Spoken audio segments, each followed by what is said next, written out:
Nakikita ko na si Sis Tanido talaga sa personal. Ayan. Hi, sis.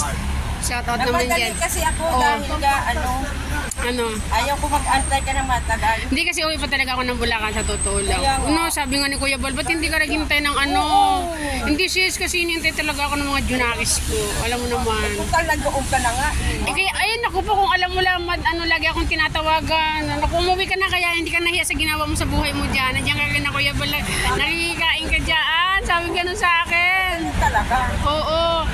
Dito po kami ni Sis Tanido. Nagkita kami dito sa Aurora, Cubao. Ayan, sa terminal po. Ayan.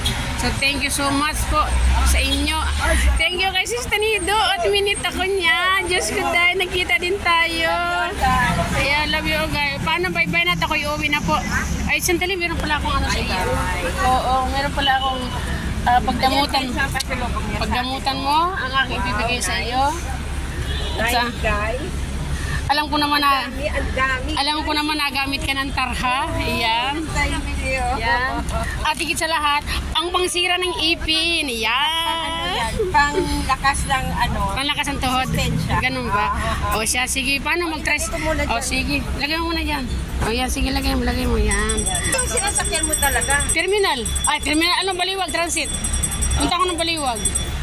Sige, bye-bye na. Thank you, bye-bye. Everyone, bye-bye. Maghihiwalay na kami ni Sis Tanido at kami kanya-kanya ng uwi. Sige, bye. Uwi pa siya sa mga junakis. Okay, sige, bye.